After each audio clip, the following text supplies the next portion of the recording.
For a long time, I believed I was doing everything correctly. I followed the rules, I chose the safe path, I built a life that made sense on paper. From the outside, everything looked fine.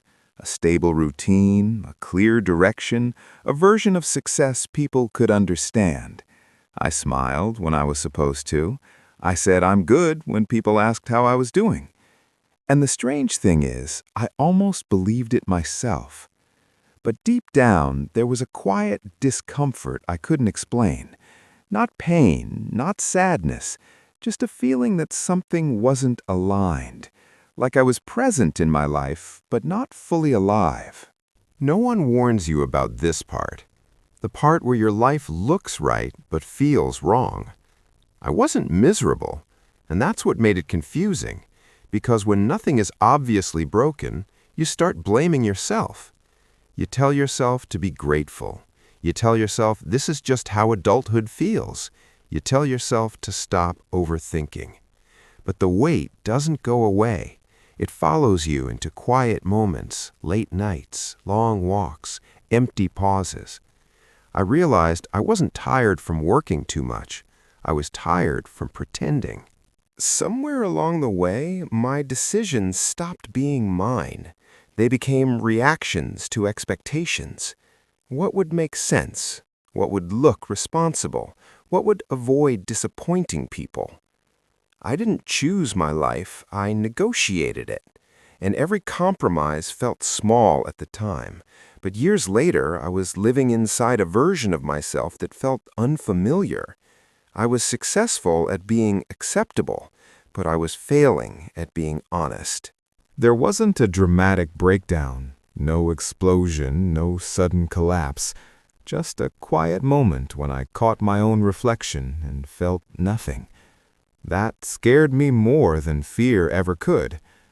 I asked myself a question I had avoided for years. If no one was watching, would I still choose this life? And the answer was no.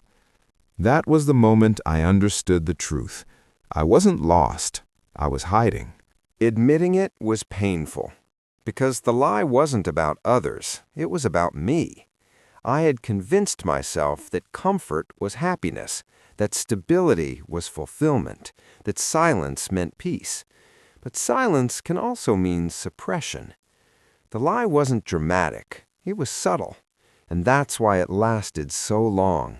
Change didn't come instantly. It came slowly, uncomfortably.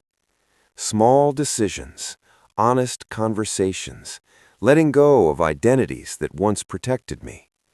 I disappointed people. I confused others. And for the first time, I felt real. Because authenticity costs something, but pretending costs everything. Freedom isn't doing whatever you want. It's being able to live without betraying yourself. I didn't suddenly become fearless. I became honest.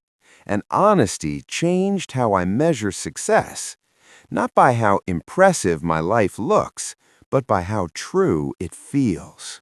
If you feel this story uncomfortably familiar, you're not broken. You're aware.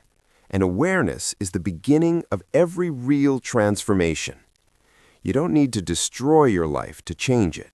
You just need the courage to stop lying to yourself.